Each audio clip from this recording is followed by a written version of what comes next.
Hola, ¿qué tal? Muy buenas tardes. Bienvenidas Gabriela y Evelyn a este módulo del diplomado sobre problemas de ética que tiene como título de este módulo Ética y Política. Entonces, es un placer enorme estar con ustedes hoy para hablar de este tema fundamental, la relación, ¿cierto?, entre la política y la ética. Mi nombre es Alejandra Tello y soy profesora e investigadora de la Escuela Judicial Electoral. Permítanme empezar a compartir mi pantalla. La idea es que aquí haga una presentación, una exposición, pero en cualquier momento, si ustedes quieren participar, comentar algo, por favor, interrúmpanme o pónganlo en el chat o levanten la mano y podemos conversar o resolver cualquier duda. Entonces vamos a compartir la pantalla.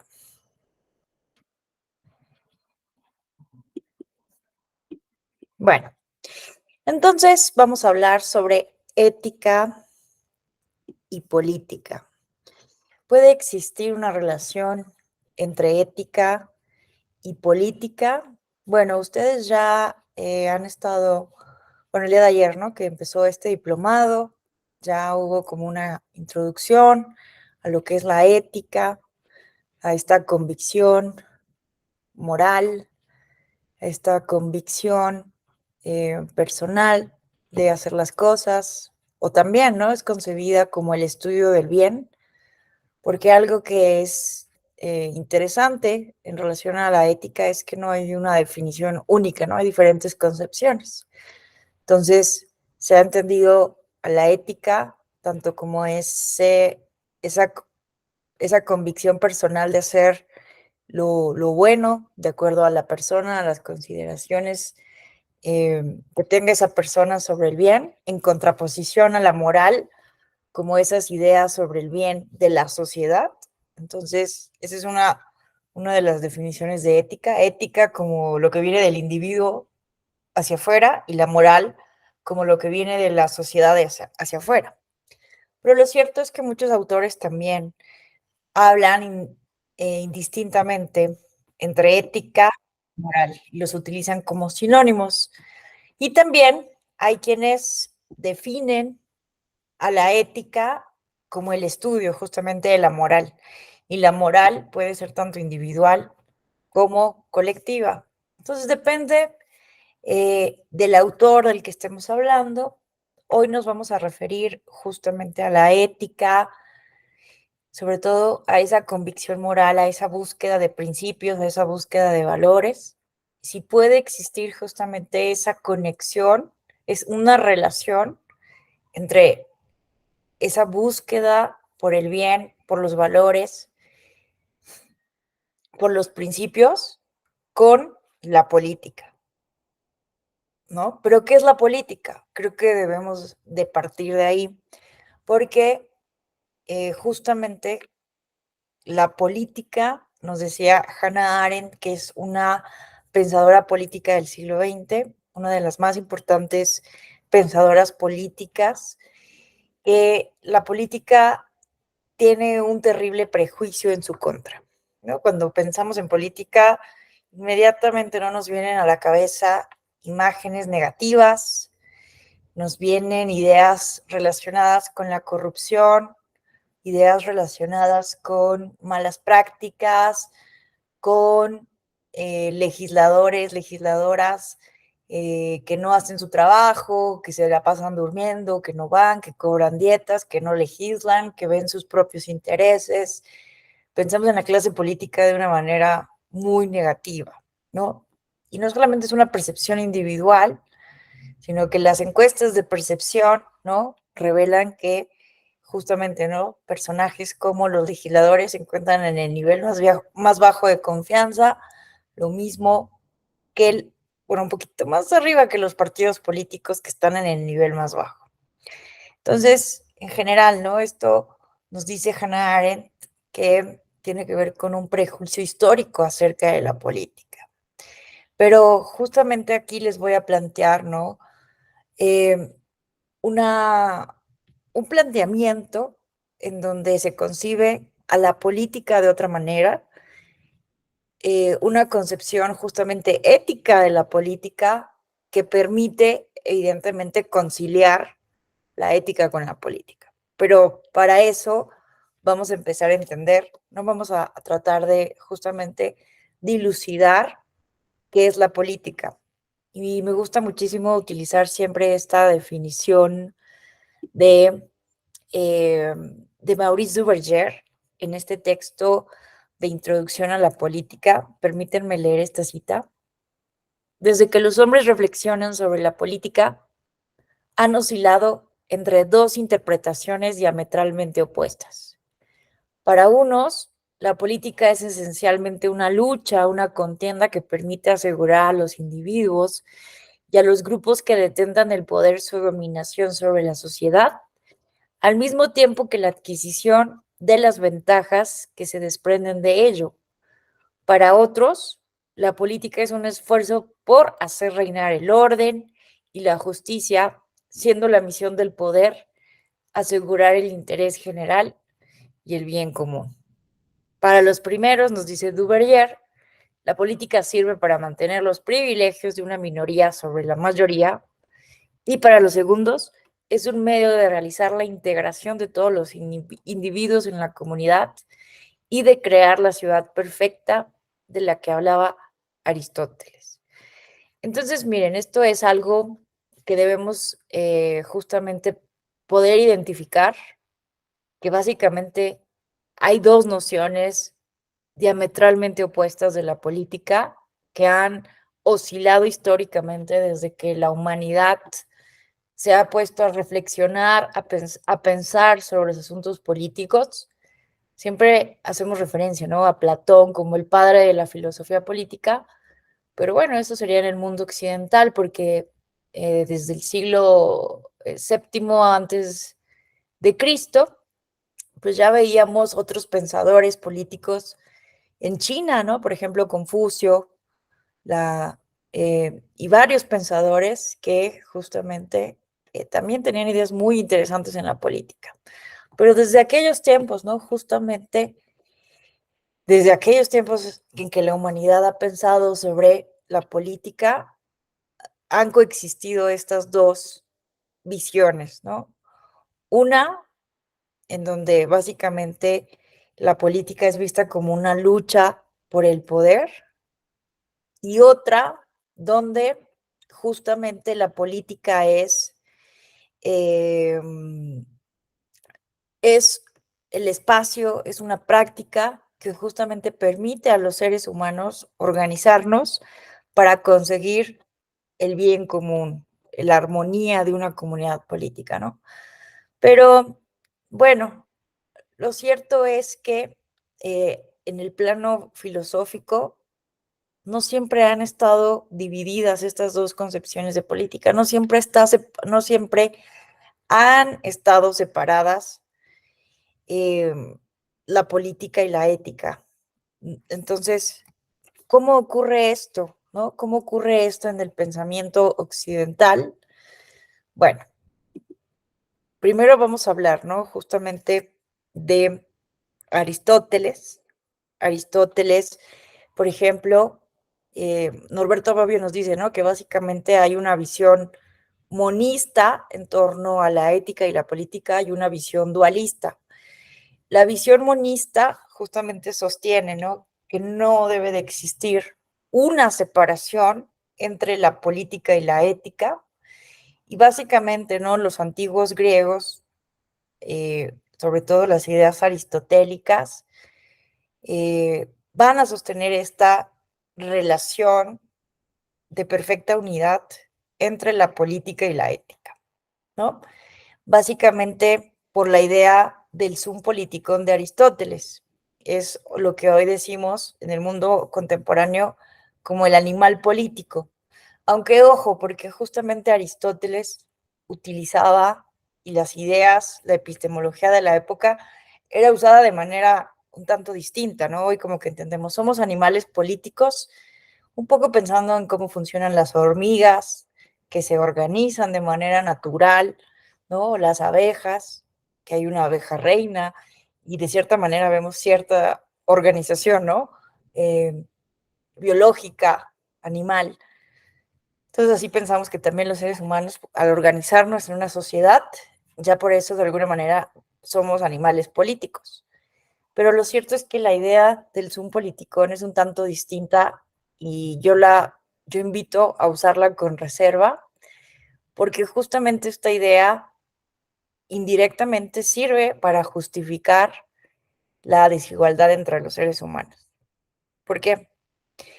Porque básicamente, bueno, la política en el mundo antiguo era visto de una manera muy sagrada, pero recordemos que para Aristóteles y básicamente fue el paradigma que permeó hasta la modernidad. Las ideas aristotélicas también sustentaron em, el ejercicio del derecho divino de las monarquías absolutistas. Entonces, justamente vean, me voy a permitir leer esta cita de Aristóteles que viene en su obra Ética Nicomaquia. Es también de necesidad, por razones de seguridad, la unión entre los que por naturaleza deben respectivamente mandar y obedecer.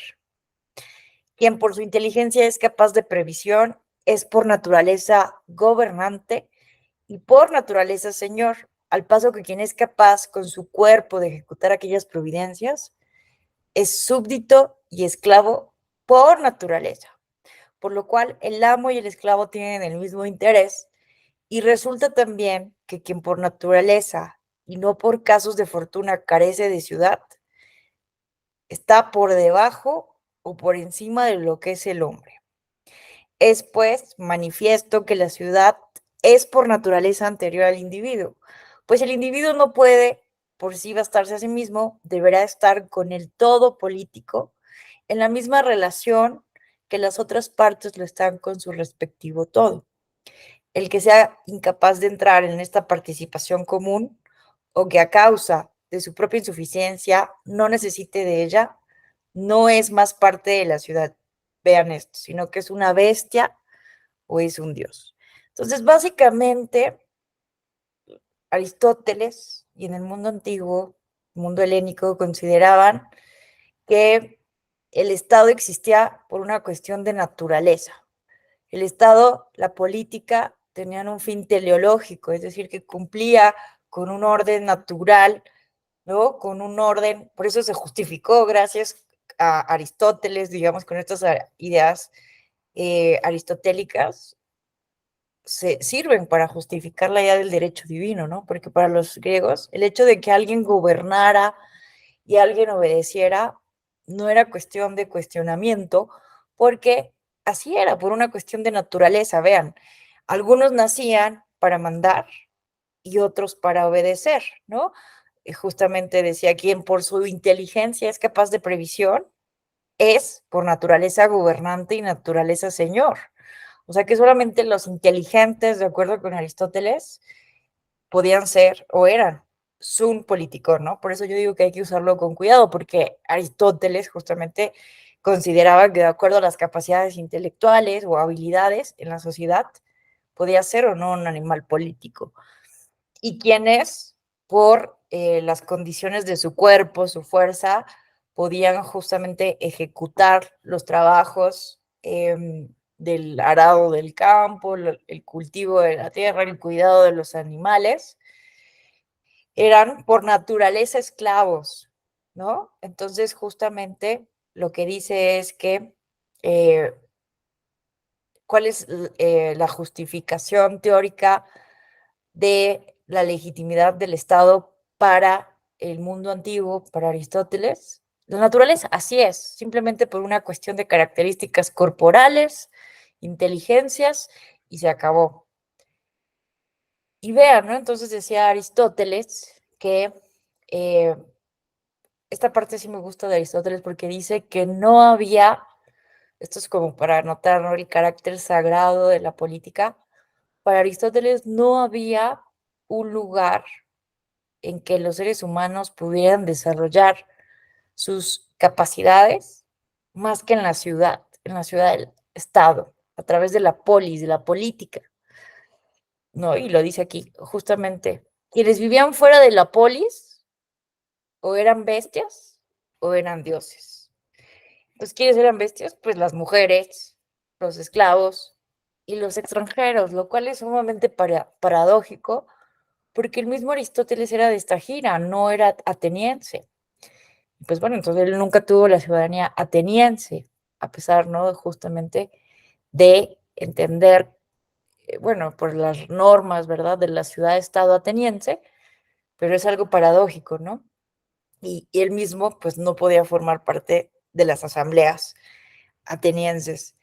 Pero, bueno, esto es para que veamos justamente el carácter sagrado del Estado, de la ciudad-estado, de la política y su carácter teleológico, que tendían justamente una idea del bien común, una idea de la justicia. Y es por eso que la filosofía política del mundo antiguo, del mundo helénico,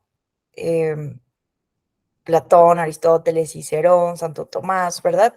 Justamente se basaba en pensar, en filosofar, problematizar qué es el bien común, qué es la justicia, ¿no?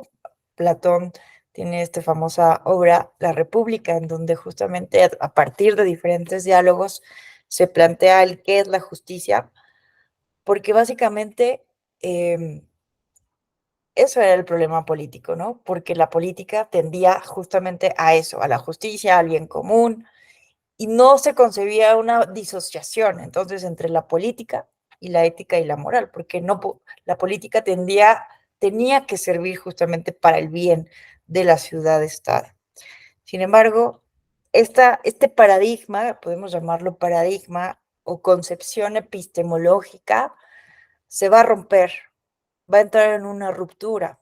Y justamente en el campo de las ideas va a ser sobre todo a partir, ¿no?, de Nicolás Maquiavelo, básicamente por su obra El Príncipe, porque él tiene otros textos donde, bueno, El Príncipe sobre todo se caracteriza por ser lo que hoy entendemos, ¿no?, como un manual para la obtención y manutención, ¿no?, del poder político.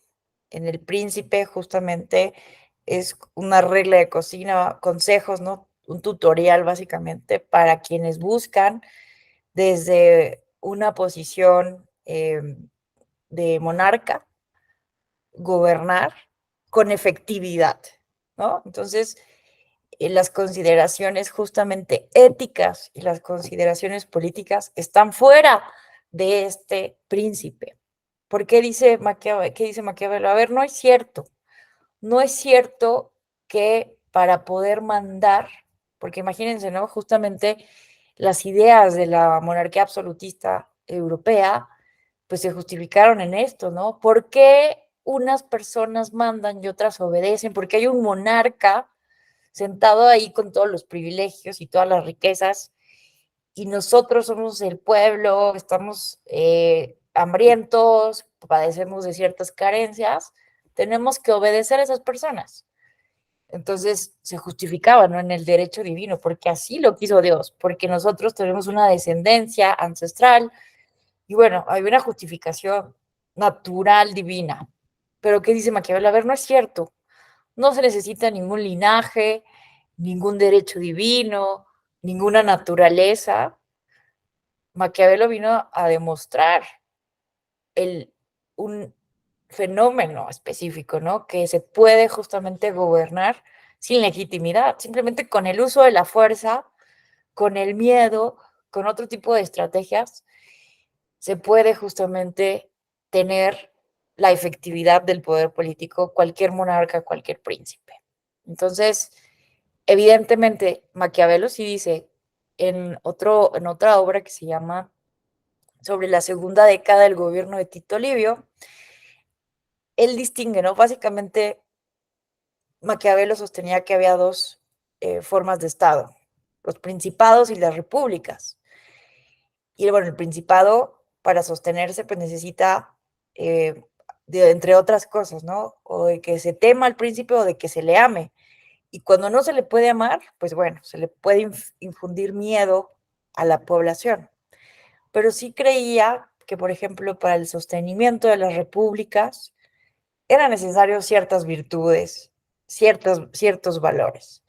Entonces, a pesar de que Maquiavelo, ¿no?, ha sido justamente encasillado o catalogado como el ícono más importante del pragmatismo político, pues no necesariamente su trabajo, su obra, está completamente divorciada de la ética, porque él reconoce, ¿no?, que justamente es necesaria pues cierta educación cívica, cierto civismo, ciertos valores que puedan lograr el sostenimiento de las repúblicas.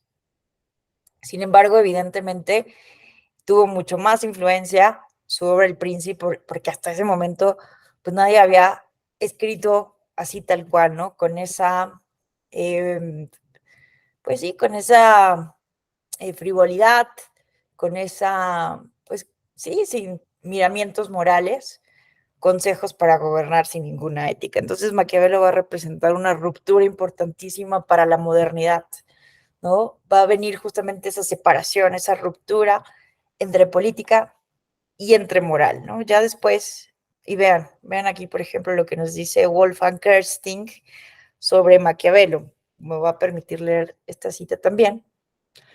En los escritos de Maquiavelo encontramos una imagen nueva del hombre, decididamente anti-aristotélica, ¿no? Entonces vemos si el mundo antiguo, el heleno, se podía justamente caracterizar con las ideas aristotélicas, por eso Maquiavelo es tan importante para inaugurar la modernidad, porque va a haber una ruptura muy clara con la epistemología aristotélica. Su antropología política tematiza por primera vez al hombre moderno, desvinculado, ontológicamente desprovisto de lugar, asocial y dejado a sí mismo, autocentrado. Esta antropología política tematiza pues al homo economicus, apolítico privado, on politisch privat, que maximiza permanentemente los bienes, el poder y la influencia. El hombre de Maquiavelo ya no es ningún sum politicón, ¿ven? Por eso es bien importante entender qué es esto del animal político. El hombre de Maquiavelo ya no es un animal político, sino un individualista radical cuya desmedida apetencia lo convierte en un factor de riesgo constante del orden y exige su domesticación mediante instituciones estatales represivas, que aquí es donde va a entrar Thomas Hobbes, ¿no? Que Thomas Hobbes, justamente, ¿no?, ante este cuestionamiento va a decir, bueno, tampoco tiene razón Maquiavelo, porque, a ver, o sea, sí, en lo que a mí respecta, dice Hobbes, no hay nada que justifique que estos monarcas gobiernen y estos manden. Bueno, él quería justamente justificar teóricamente, ¿no?, el mandato de los monarcas frente al reino, pero le salió distinto, ¿no? Porque justamente también, por eso se considera, ¿no? Hay quienes piensan que Maquiavelo es el padre de la modernidad, el padre de la ciencia política, y otros pensamos que también Thomas Hobbes es padre de la ciencia política. Maquiavelo porque hace una descripción, porque utiliza, ¿no?, estrictamente planteamientos empíricos para describir la efectividad del poder. Pero lo que hace Thomas Hobbes justamente es dotar de un fundamento filosófico a la legitimidad del Estado. La filosofía política de la modernidad se funda en la voluntad como el fundamento de la legitimidad. También Rousseau y las teorías contractualistas, Rousseau dice poéticamente en el contrato social, en las primeras páginas, ¿por qué los seres humanos vivimos entre cadenas? ¿Por qué vivimos encadenados con instituciones? El mismo que se crea amo no deja por eso estar igual de esclavizado a la sociedad. Dice, hey, dice, ¿cómo sucedió esto históricamente? Lo ignoro, pero ¿cómo puede justificarse esto? Dice Rousseau. Ven, dice, yo creo poder explicarlo. Eh, ¿Qué justifica esto? Lo único que puede legitimar que estemos entre cadenas es un acuerdo de voluntad, el pacto social. Y bueno, así empieza su libro y empieza justamente a teorizar sobre lo que es el pacto social, cómo por voluntad los seres humanos aceptamos la existencia del Estado. Y eso lo había dicho desde antes Thomas Hobbes, ¿no? En el Leviatán. Justamente Thomas Hobbes con un método mecanicista. ¿Por qué mecanicista? Porque va a descomponer al ser humano como si se descompusiera un reloj, ¿no? Lo que quería Thomas Hobbes era justamente identificar cuál es el mecanismo que mueve a los hombres, que motiva a los hombres, así como un reloj que avanza solito el reloj y puedes quitarle sus piezas para conocer el mecanismo. Eso mismo hace Thomas Hobbes para identificar lo que mueve al ser humano. Y justamente al descomponer, si leen ustedes, ¿no? El Leviatán, si lo revisamos, por eso empieza el Leviatán explicando las pasiones del ser humano, lo que es la fe, lo que es la confianza, lo que es la osadía, lo que es la venganza, lo que es la desidia, todas las pasiones del ser humano las estudia Thomas Hobbes porque quiere saber el mecanismo, lo que mueve al ser humano. Y justamente ahí se da cuenta que estudiando al ser humano con este método mecanicista inductivo, porque también se está revisando a sí mismo Maquiavelo, ¿no? Es inductivo porque está pensando en él mismo. Se da cuenta que pues no hay algo que caracterice a los seres humanos que distinga a unos y a otros para que unos manden y otros obedezcan, más allá de los diferentes talentos o aptitudes.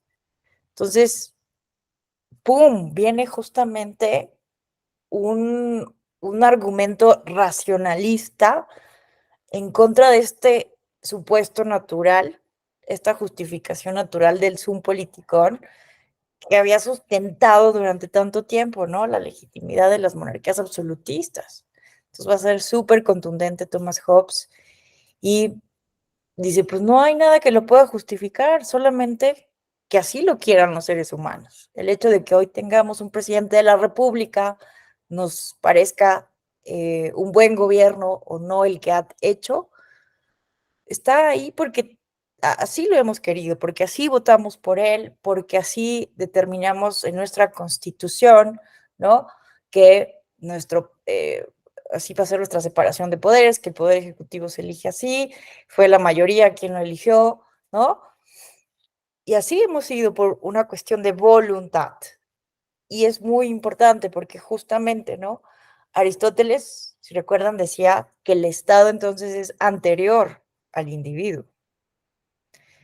En cambio, o sea, que es natural, que existe antes de que exista el individuo, ya está ahí, como si fuera un árbol, ¿no?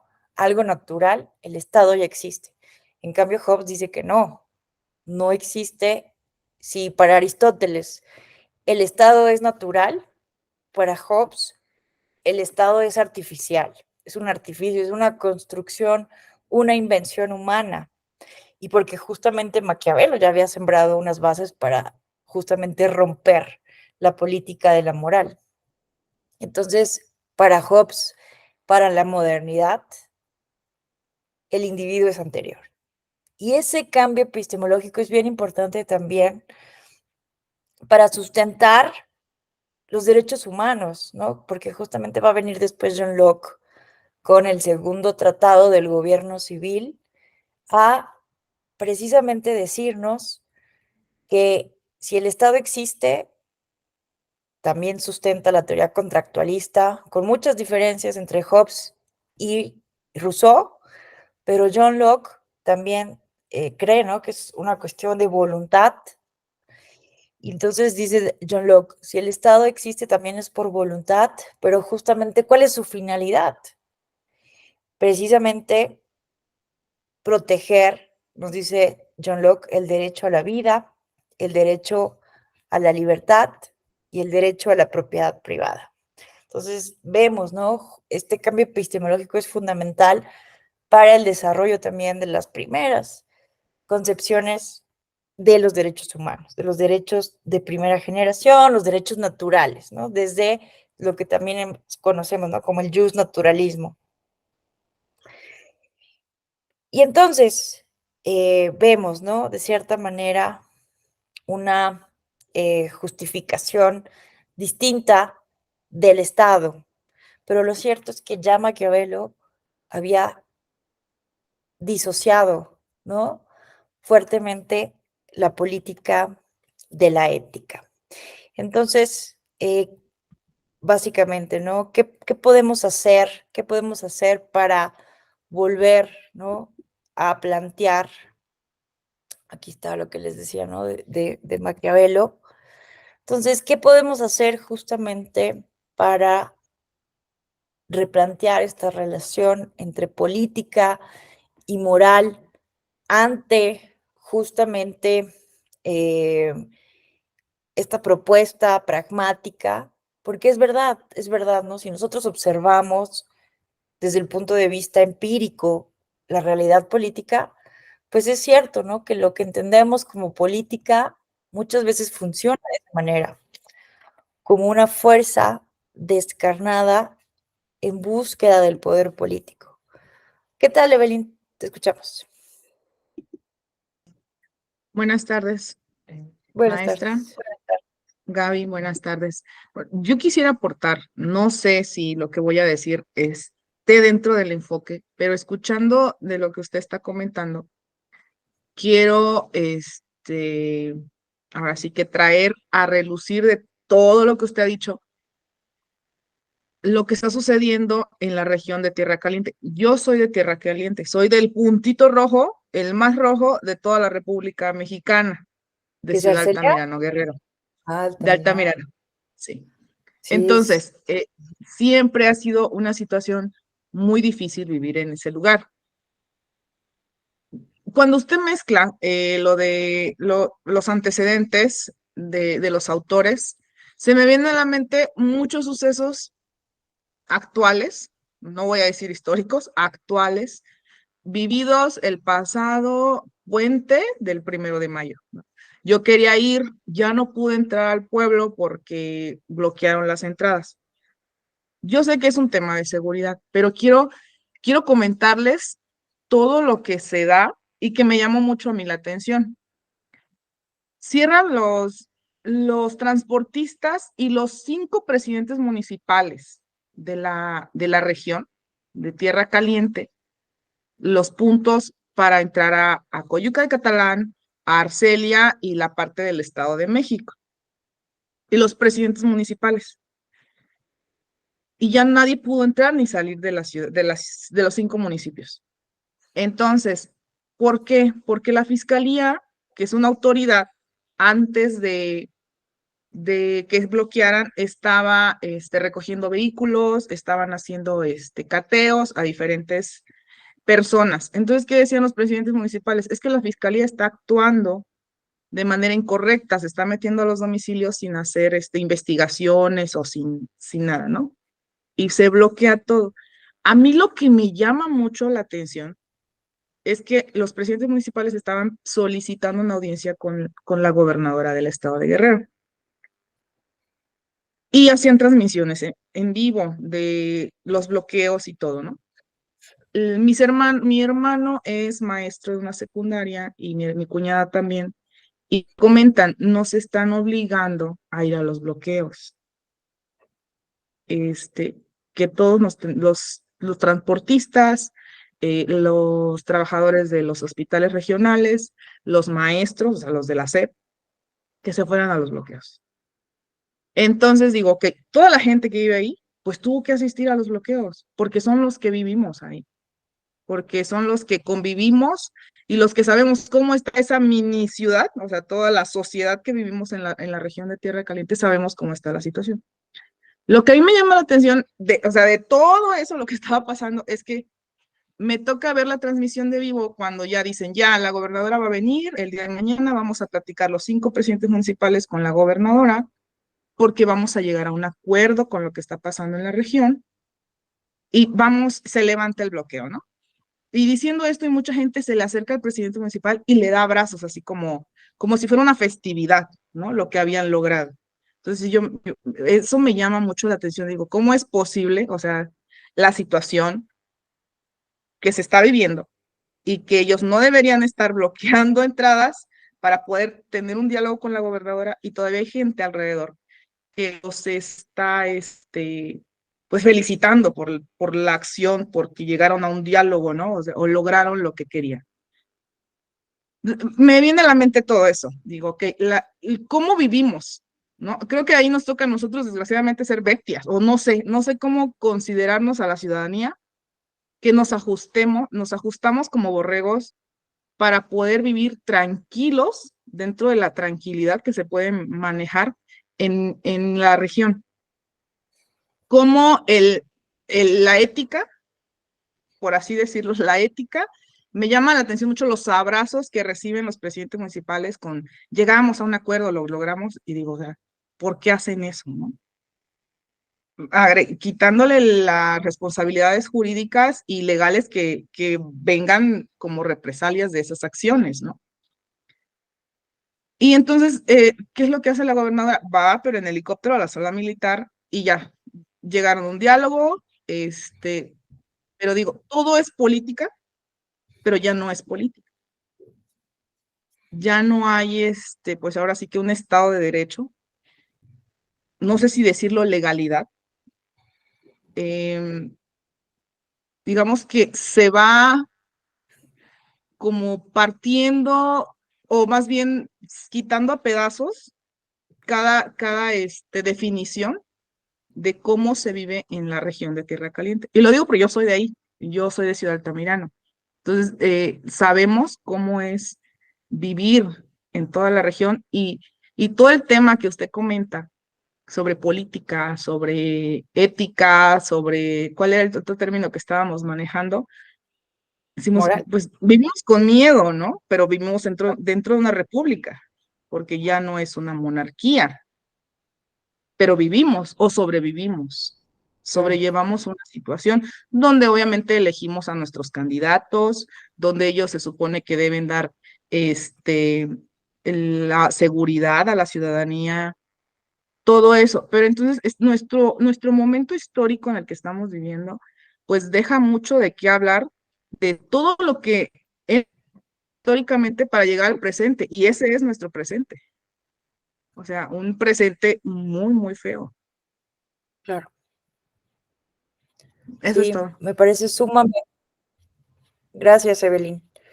Me parece sumamente interesante es que no, que justamente pensaras en esta situación al hablar, ¿no? De estos planteamientos teóricos.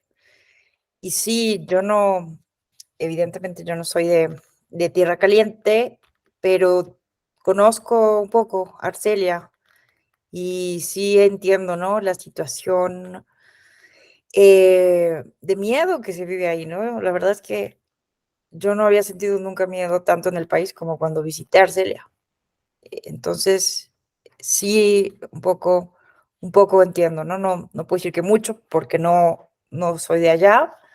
He estado ahí un par de veces y eso seguramente no me alcanza, ¿no? Para dimensionar el contexto, pero tienes la razón, ¿no? Tienes razón. El análisis que haces me parece importante, ¿no? Porque justamente este tipo de ingobernabilidad que se da en este tipo de lugares conflictivos muy, muy difíciles, ¿no? Por situaciones, ¿no? Del crimen y la relación, ¿no? Del crimen con el Estado, pues justamente eh, algunas personas sostienen que es un ejemplo, ¿no? De lo que algunos han conceptualizado como el Estado fallido, ¿no? Porque justamente desde este tipo de teorías o argumentos, ¿no? Hobbesianos, ¿no? De que el Estado se crea para que vivamos en seguridad, en paz, feliz. ¿Qué tipo de seguridad, qué tipo de felicidad, qué tipo de tranquilidad tienen las personas, ¿no? De Altamirano o de esa zona que mencionas? O que decía John Locke, ¿no? Que los seres humanos debemos de tener garantizado por el Estado. O sea, creamos el Estado con una razón, para proteger, nos decían en la primera generación de derechos, la vida, la propiedad y la libertad. Y bueno, tú lo mencionas, ¿no? Si hay municipios bloqueados, no se puede entrar y salir. ¿Qué libertad es esa? O si te obligan a ir a esos bloqueos, tampoco hay libertad. Entonces vemos que justamente podría aplicar ese concepto, ¿no? De Estado fallido, porque justamente se rompe la razón de ser de por qué el Estado se crea, decía Rousseau, ¿por qué creamos un Estado? ¿Por qué vivimos entre cadenas? Bueno, porque justamente nos permite el Estado conciliar la libertad de todos con la libertad individual. Pero en este tipo de casos vemos que no es así. Entonces, se pone en tela de juicio, ¿no? Vemos muchos lugares, no solamente Altamirano, ¿no? Otros lugares donde el otro día estaba en Mazatlán, Sinaloa, y también, ¿no? Me comentaban que justamente así varios sucesos, ¿no? Donde pues en realidad pareciera que gobierna el crimen organizado, el narcotráfico, ¿no? Y bueno, era ahí la residencia del Chapo Guzmán, entonces, donde fue capturado. Entonces, sí, em, qué gran ejemplo pone sobre la mesa Evelyn de esta problemática, ¿no? En cuanto a el Estado y su propósito, que es proteger a la ciudadanía, ¿no? Más, así no inventamos la modernidad y que además, pues no se sostiene el fundamento de su legitimidad. Entonces, preocupante, sumamente preocupante. Y bueno, para pensar, ¿no? ¿Qué se puede hacer? ¿Cómo podríamos mejorar em, pues la vida de las personas que viven en esas comunidades políticas? Pues la verdad es que es sumamente complejo, ¿no? Hay muchas personas expertas en seguridad que han intentado, ¿no? Asesorar al gobierno mexicano, pero pues hemos visto, ¿no? Que hemos tenido muchas estrategias fallidas de seguridad, ¿no? Con Felipe Calderón y el crimen organizado, que pareció, ¿no? Que solamente generó mucha cantidad de víctimas de esa guerra y que al final del día sigue el crimen organizado fuerte en nuestro país, ¿no? Y parece que, o sea, ya no es la estrategia tan fuerte como la siguió Felipe Calderón, pero sigue, ¿no? Sigue ahí una lucha, una guerra en contra del crimen y vemos que no está dando resultados. Entonces, bueno, yo no soy la más calificada, honestamente, ¿no? Para justamente proponer una solución definitiva en este espacio que tenemos aquí para dialogar, para conversar sobre el problema.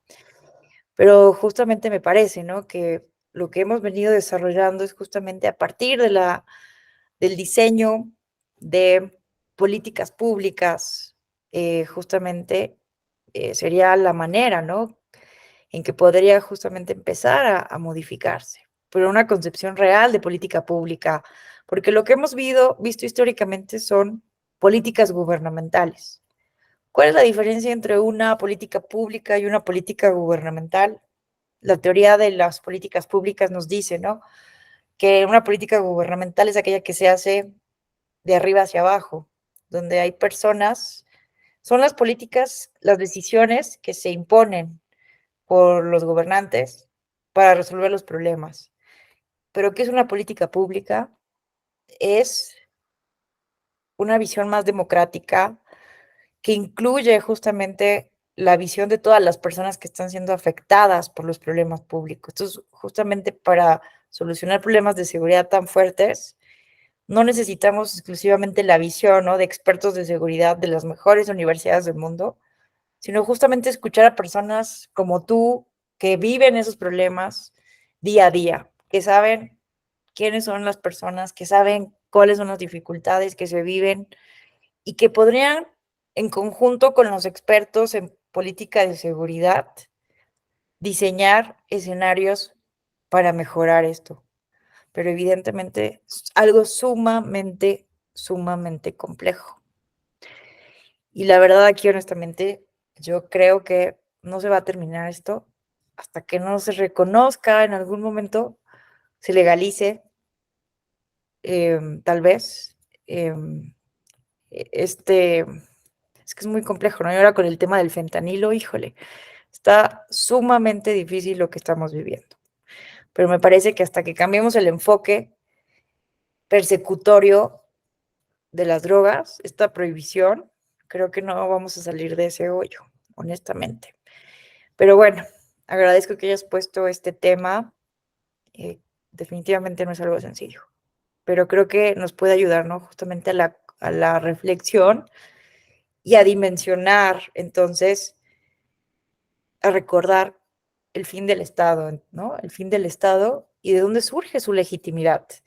Y que hay ejemplos muy claros donde se puede observar un Estado fallido de alguna manera, ¿no? Aunque hay críticas al concepto de Estado fallido, hay que decirlo, ¿no? Porque para muchos es muy radical, ¿no? O sea, sí existe Estado, no es que ya no exista o de que no va a funcionar nunca, pero obviamente son muestras, ¿no?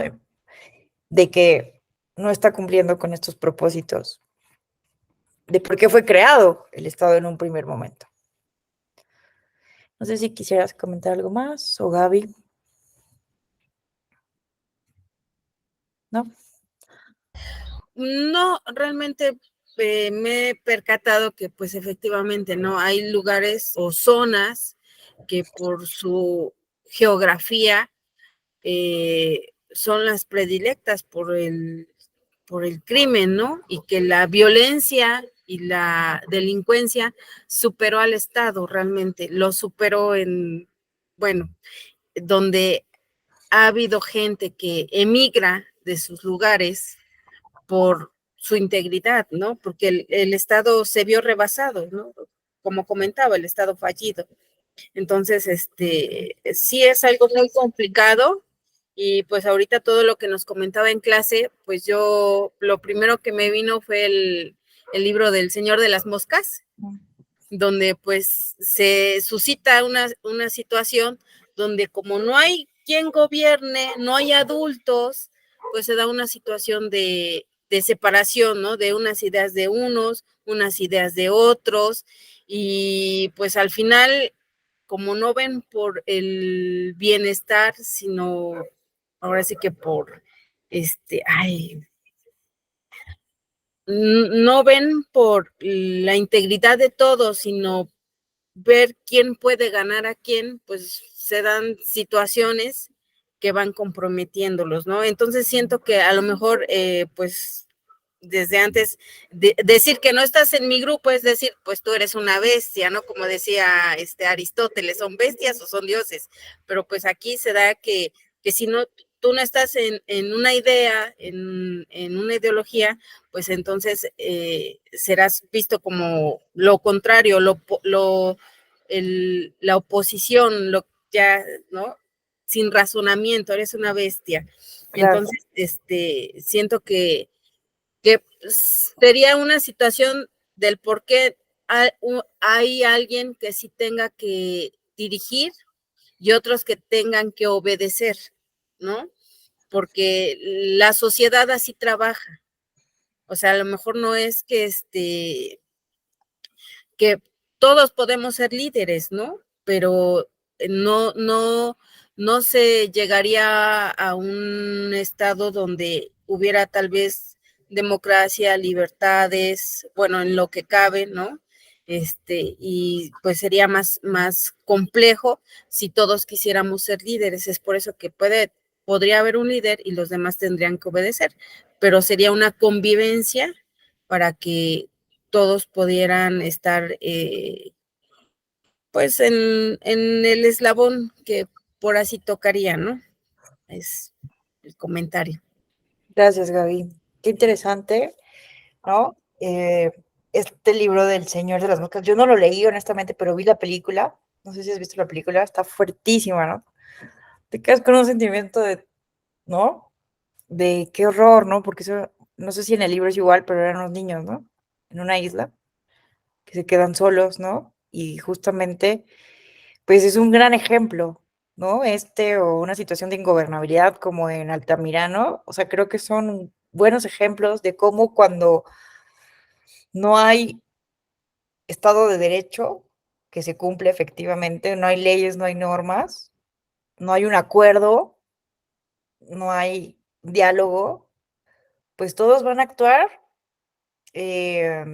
Por eso decían, ¿no? Se acuña a Hobbes esto de que los seres humanos somos el lobo del propio hombre, ¿no? Porque justamente Hobbes planteó eso racionalmente, ¿no? Si estamos en una situación donde no hay leyes, no hay normas, todos van a ver por sí mismos y vamos a vivir, por eso decía Hobbes, ¿no? Tristes, pobres y embrutecidos, ¿no? Por la violencia. Entonces, qué buen ejemplo de ambas, ¿no? Y qué buenos ejemplos nos ponen. Y que justamente, ¿no? Carl Schmitt, que fue un filósofo, un teórico del derecho, un teórico político, y que sirvió para sustentar muchas ideas de Hitler, planteaba esto, ¿no? Ahorita que me hiciste recordar este paralelismo, ¿no? Si para Aristóteles o eres bestia o eres un ser humano, ¿no? Justamente plantea Carl Schmitt así esta visión de política entre el eje amigo y enemigo. Y es muy claro, ¿no? Que hay muchas personas que tienen esa concepción de la política. O eres mi amigo o eres mi enemigo. Estás conmigo o estás contra mí. Pero justamente, como lo dijo Evelyn, esa política ya no es política. Entonces vamos a ver, les voy a compartir aquí un planteamiento distinto de política, un planteamiento basado en Hannah Arendt, que justamente nos plantea otra posibilidad de entender, de comprender la política, ¿no? Y es justamente esta visión de la que nos hablaba Maurice Duverger, esta definición que les di al inicio, ¿no? De una concepción mucho más positiva de la política. Entonces, permítanme volver a... Hola. Ya trajiste a tu nena. Hola. ¿Cómo te llamas? ¿Te llamas? ¿Cómo te llamas? Y ¿Cómo te llamas? nana, Elena. Elena. Hola, hola, Elena. ¿Qué tal? hola, Hola. hola, Qué gusto saludarte. hola. Aquí andamos en A ver, clase. A ver si nos acompañas un rato.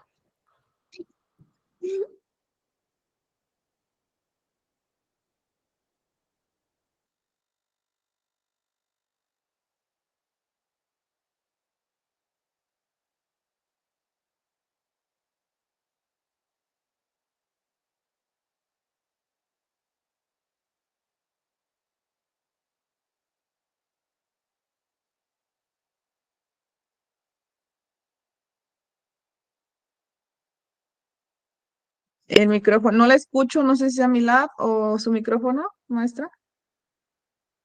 Gracias. Sí, perdón. Había apagado mi micrófono. Muchas gracias. Miren, entonces, aquí es bien interesante. Les recomiendo mucho, si tienen interés en profundizar sobre este planteamiento, ¿no? Les recomiendo leer un libro que se llama La promesa de la política de Hannah Arendt. Hannah Arendt, les platico rápidamente, fue una pensadora política alemana, tuvo una vida muy compleja, muy complicada. Ella pues tuvo que escapar porque era judía de la Alemania nazi, se refugia en un primer momento en París, pero luego los nazis invaden Francia y es capturada y encarcelada en un campo de concentración. Entonces, afortunadamente logra escapar y se va, como muchos otros refugiados, inmigrantes, exiliados, a Nueva York, ¿no? Y ahí logra, después de muchos años siendo apátrida, ¿no? Sin patria, después de años se le reconoce, ¿no? La ciudadanía norteamericana. Pero justamente ella, como pensadora política, a pesar de vivir estos eventos, nos plantea algo bien, bien interesante. Porque justamente esto de lo que estamos hablando aquí, ¿no? De una situación social concreta en un municipio como Altamira, como Ciudad Altamirano, o una situación hipotética así, ¿no? Como el señor de las moscas, podríamos pensar, y nos dice Hannah Arendt, que este es el prejuicio, así lo define. El prejuicio contra la política es pensar que la política solamente es eso, que la política es violencia, dice Hannah Arendt. ¿En qué momento de la humanidad nos encontramos? Imagínense, hemos construido armas de destrucción masiva que pueden, apretar un solo botón, destruir a la humanidad, a países, naciones, pueblos, ciudades enteras. Estamos matando a gente, estamos provocando hambrunas, violaciones a los derechos humanos. ¿Cómo hemos llegado a esta situación? Y justamente aquí se instala el prejuicio de la política. Hemos pensado que todo esto que está pasando, las grandes catástrofes de la humanidad, son culpa de la política. Entonces se ha creado una idea, un prejuicio de que eliminando la política, prescindiendo de la política, nos vamos a liberar de estos problemas. Pero hay una confusión bien grande, porque justamente la política bien entendida, la política vinculada con la ética, que esa es la política bien entendida para Hannah Arendt, es la única vía, por eso se llama su libro La promesa de la política, por la que podríamos revertir este ciclo de violencia. Entonces, vean qué interesante, porque ella justamente, yo no conozco a ninguna otra pensadora política, otra mujer que haya estudiado no solamente la teoría, la filosofía, ¿no? Que nos podemos ir a las nubes y a lo muy abstracto, sino que estudió la historia tan profundamente, estudió a todos los filósofos, Platón, Aristóteles, Cicerón, Montesquieu, porque realmente quería entender la teoría política. Ella decía que quería comprender. Cuando la entrevistaban, le decían, ¿usted es filósofa política? Y ella decía, no me diga filósofa, yo prefiero que me digan pensadora política, porque los hombres no me han admitido en su club de filósofos políticos. Pero a mí no me interesa formar parte de su club, ni ser llamada filósofa política. A mí lo que me interesa es comprender. Ese era su objetivo, comprender los orígenes del totalitarismo, que es una de sus obras más famosas.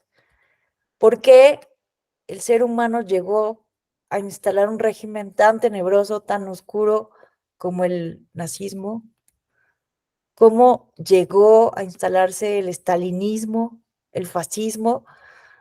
Y ella empieza a explicarlo desde el punto de vista de la filosofía para entender cómo se da esta ruptura tan horrible en la humanidad y cómo revertirla, cómo prevenirla en un futuro, no volver a caer en eso nunca más. Entonces ella por eso habla de reivindicar la política y para eso se va a estudiar qué es la política originalmente, dónde surge. ¿Realmente la política es la culpable de todo esto? Realmente si tuviéramos no políticos, sino administradores, técnicos, expertos, la ciencia realmente nos puede salvar.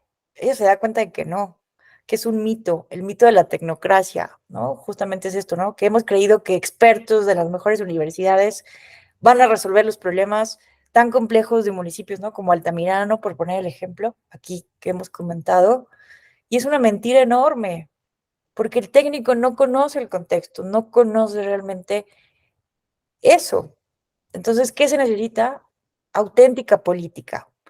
Política no es violencia, política no es guerra, política no es destrucción. Ella justamente regresa a estudiar la antigua Atenas, las ciudades-estado que existieron entre el siglo V y el IV antes de Cristo, y cómo justamente se inventa la política como una práctica a partir del cual, ¿no? ¿Qué es la política entonces? La política que viene de polis, que viene también del griego polis, pero que también tiene una relación con el indoeuropeo, que es multitud, pluralidad, ¿no?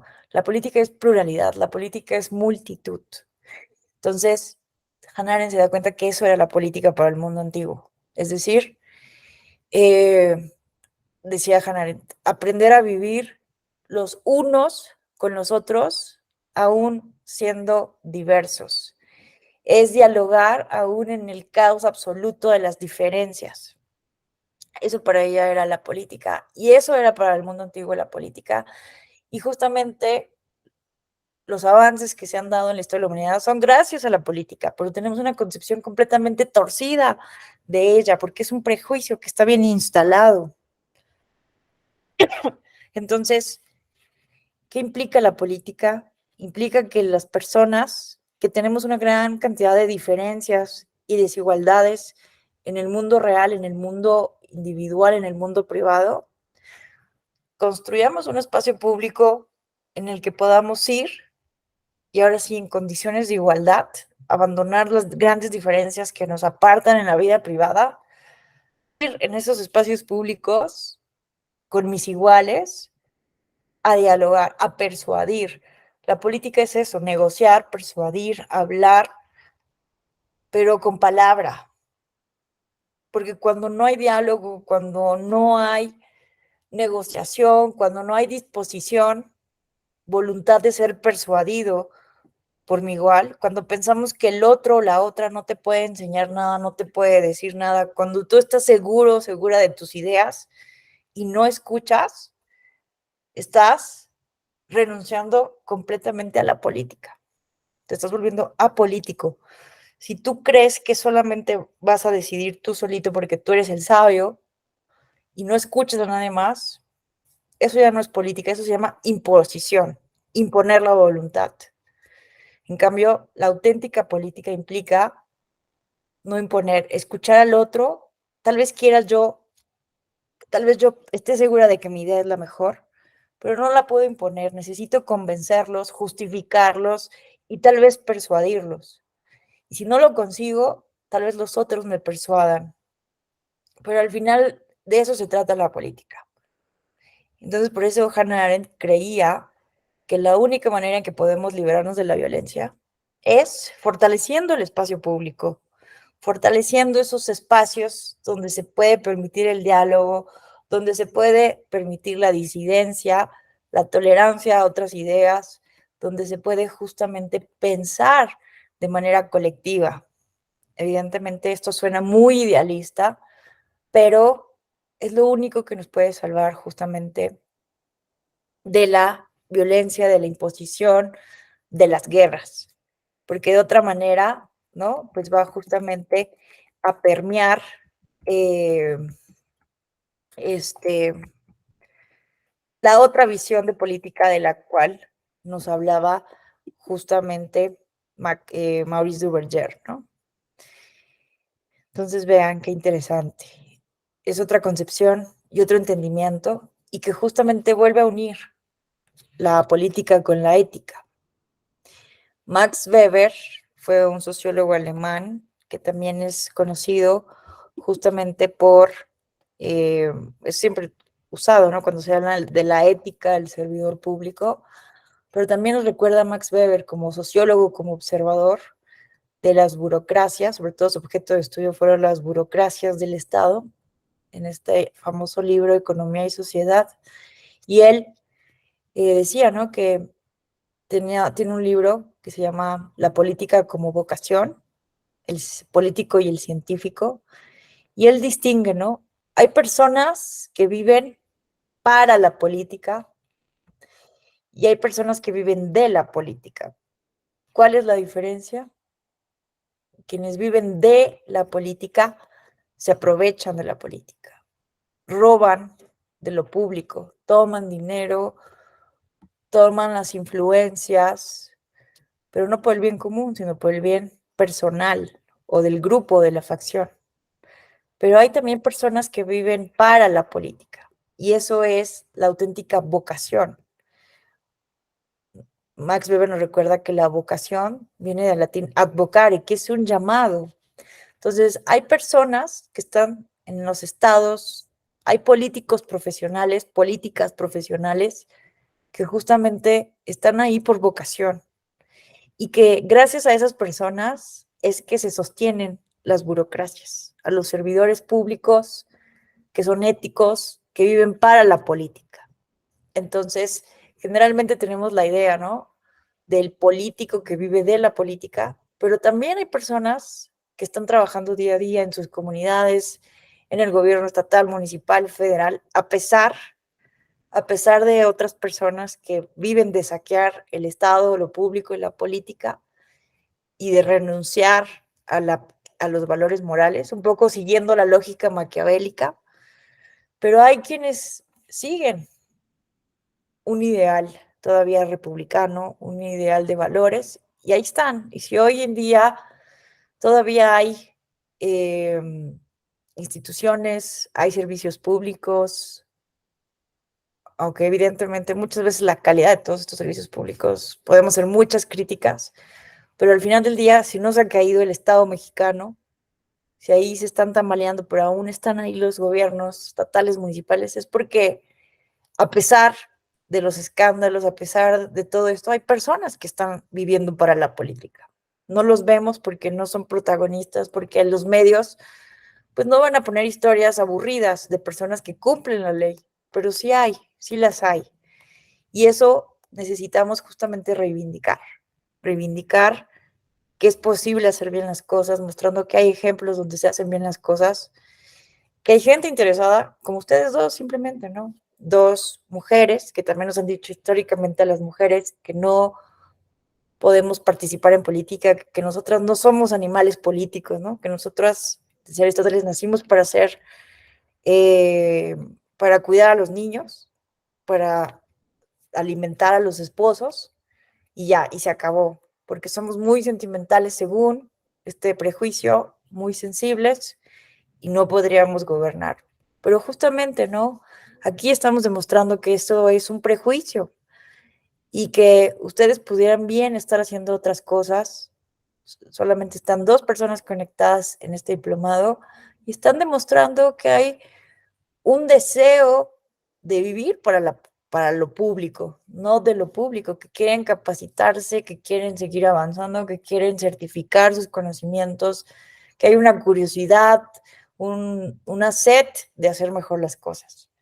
Entonces, ustedes son un ejemplo, ¿no? De que hay personas que están buscando trabajar por lo público.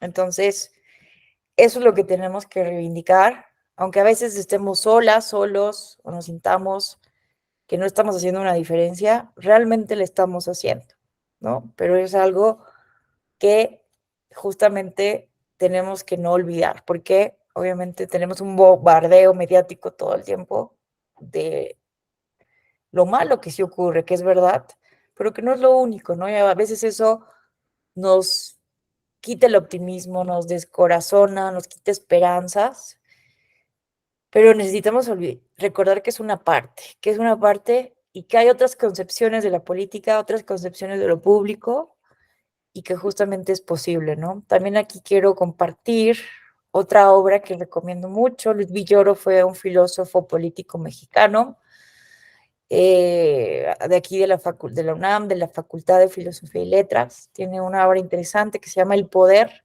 y el valor, fundamentos de una ética política. También Luis Villoro creía que era posible volver a relacionar la ética con la política y nos va a explicar varios conceptos, ¿no? Hay una idea de poder como imposición de la voluntad, un poco como lo que decía Maquiavelo, un poco como la primera definición de lo que hablábamos al principio de la definición de política de Maurice Duverger, y justamente nos va a contraponer al poder impositivo de no me importa lo que tú opines, te voy a imponer, el poder expositivo, ¿no? Aquí se relaciona mucho con lo que les decía de Hannah Arendt, de exponer con mis iguales las ideas para ponernos de acuerdo. Tal vez nos cueste mucho trabajo ponernos de acuerdo, pero no vamos a imponer, vamos a tratar de lograr un acuerdo, un consenso. Entonces vean cómo el poder impositivo busca dominar, mientras que y es el poder por el poder mismo y es violento, mientras que el poder expositivo busca valores comunes. El poder es visto en ese sentido como un medio y no es violento. Entonces, la diferencia del poder para Maquiavelo, ¿no? Justamente de ahí viene la frase de el fin justifica los medios y el fin del poder desde Maquiavelo era dominar el poder por el poder mismo. En el poder expositivo, el poder solo es un medio justamente para lograr una comunidad más armónica, una comunidad más feliz, una comunidad en la que quepamos todas las personas. Porque no se justifica que unos vivan mal y unos bien. Se trata de que toda la comunidad política podamos tener una oportunidad de desarrollar nuestras máximas potencialidades, como lo decía Aristóteles, ¿no? A pesar de que creía en la desigualdad, al final tenía razón en que la ciudad, el acuerdo político de las ciudades, pues es el único lugar, cuando está administrado con justicia, es donde se puede alcanzar los más altos valores y las más altas potencialidades. Entonces, básicamente eso es lo que yo quería aquí exponerles. No sé si quieran comentar, preguntar algo. Soy toda oídos. ¿Cómo ven? Bueno, de mi parte no sé, Gaby. Muy interesante, muchas gracias. Sí, Nos deja estuvo muy bien. reflexionando. Nos deja reflexionando, la verdad. Al principio, cuando empezamos a hablar, me acuerdo que nosotros elegimos a nuestros gobernantes y ya. Creo que después de que van haciendo sus acciones o van tomando sus decisiones, terminamos diciendo, es el gobierno que nos merecemos, ¿no? Y nos aguantamos. Y decidimos esperar hasta el siguiente para esperar volver a tomar una buena decisión hasta que nos vuelvan a decepcionar, ¿no? Pero sí, en sí entiendo que es muy complejo. Estoy de acuerdo totalmente en que unos viven para la política, como decíamos, hoy otros viven de la política, ¿no? Exacto. Ujú. Y no sé, es para reflexionar qué sería bueno hacer un cambio en la sociedad, en nosotros mismos, empezar con lo mínimo, en lo individual, para poder llegar a un cambio verdadero. Porque es muy complicado. Mucha gente se mete a la política porque dicen, yo quiero tener dinero. O sea, dicen ahí, yo quiero tener dinero, es lo principal. No, Exacto. antes de decir, yo quiero servir a la ciudadanía. Exacto. Esta es la Entonces, diferencia clara, ¿eh? Entre vivir de la política para la política. es correcto. Muchas Muchas gracias, gracias. Evelyn. Así ¿Tú, es. Gaby, algún comentario? Sí, bueno, nada más tomando en cuenta los comentarios que acaba de decir Denise, yo creo que sí se debería generar un cambio, pero no generarlo tal vez ya en la gente que tenemos en el poder, ¿no? Porque realmente yo creo que hay gente que ya no se va a cambiar, o sea, no importa, no estamos hablando tal vez de un partido político, porque la gente que está en un partido político está en otro, y la vemos en otro, y andan ahí porque ellos viven de la política, del gobierno, del donde se encuentren. Entonces es muy claro que ellos no viven para la política, ellos viven de la política. Yo creo que una de las cosas que se podría retomar, porque creo que por ahí supe que hace mucho tiempo,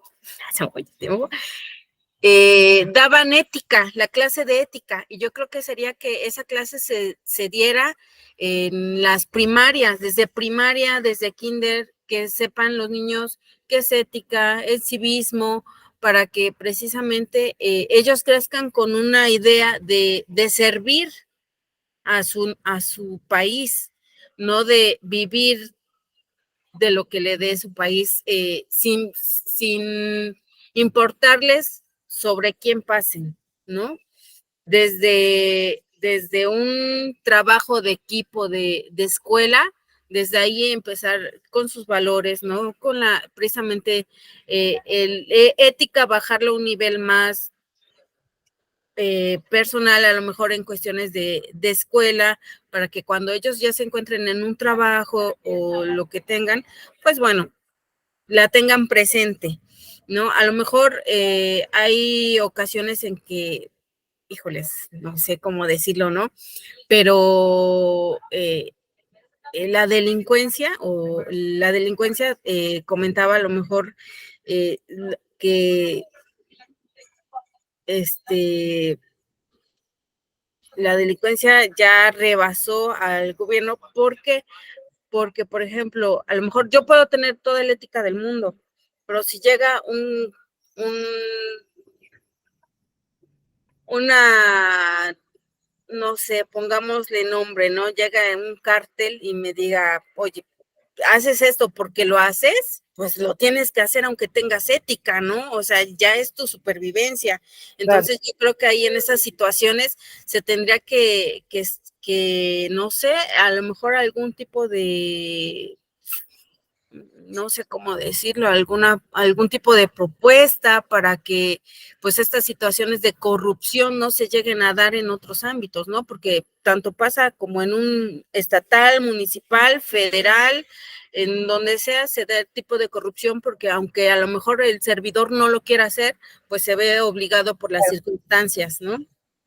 Sí, totalmente. Y ahí, retomando lo que me comenta Gaby, pues sí, se me hace muy gracioso como lo maneja, ¿no? Es como en la religión, fuiste pecador, el término que a mí se me hace muy gracioso, lo del chapulinear, de brincar de un partido a otro.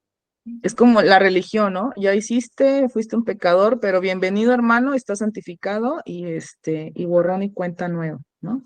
Aquí, eres bienvenido y todo está olvidado.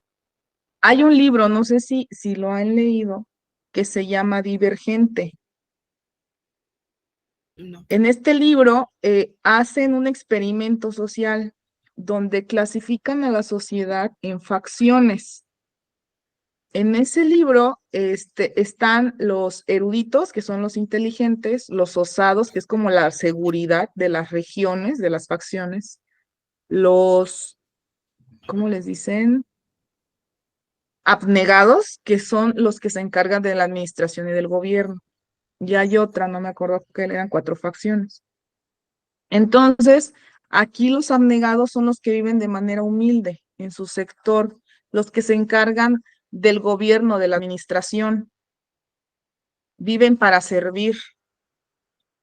Y los eruditos son los inteligentes, los de la ciencia, los que, investigadores, ¿no? Todos los vectores científicos. Y no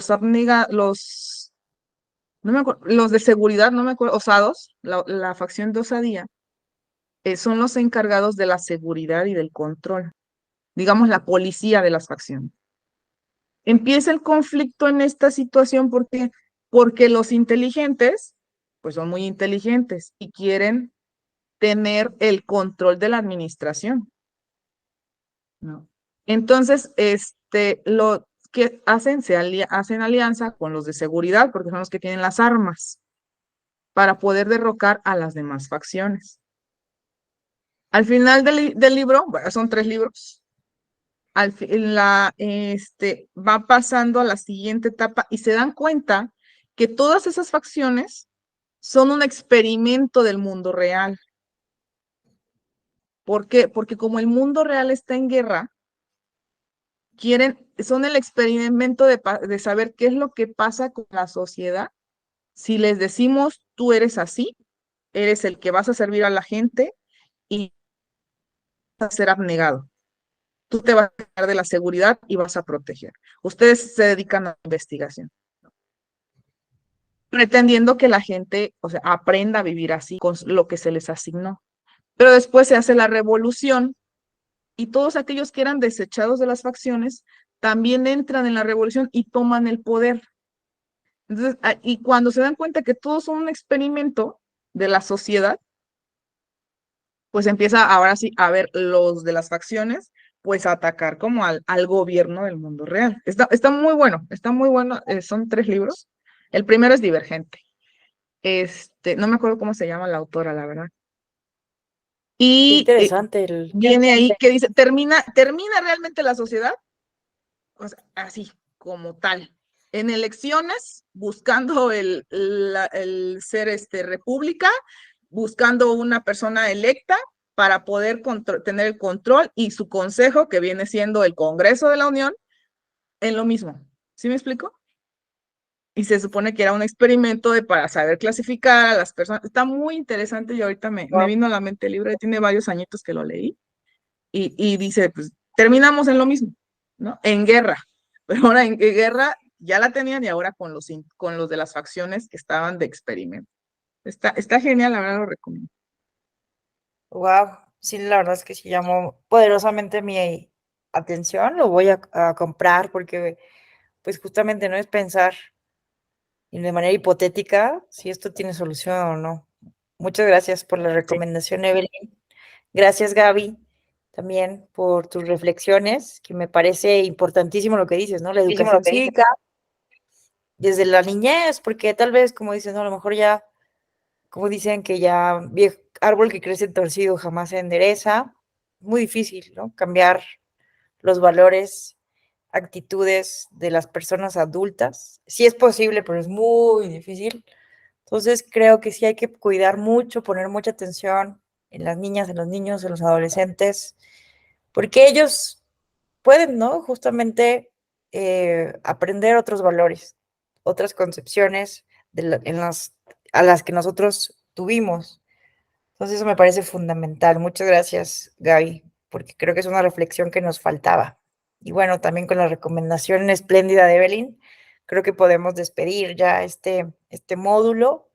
Les agradezco enormemente que hayan estado aquí, que estén aquí, ¿no? A pesar de que no hay, bueno, que no se conectaron el resto de los compañeros. Entiendo que es un grupo pequeño, pero la verdad es que mi admiración y respeto para ustedes, que están tomando ya de por sí un diplomado en ética, que no es un tema muy atractivo para muchas personas, pues la verdad es que me parece muy importante que ustedes sí lo estén tomando. Y bueno, me pongo a su disposición, les dejo mi correo electrónico por si quieren seguir platicando después de estos temas, compartir sugerencias bibliográficas o quieren que yo también les comparta o tienen preguntas, con toda confianza estoy a su disposición.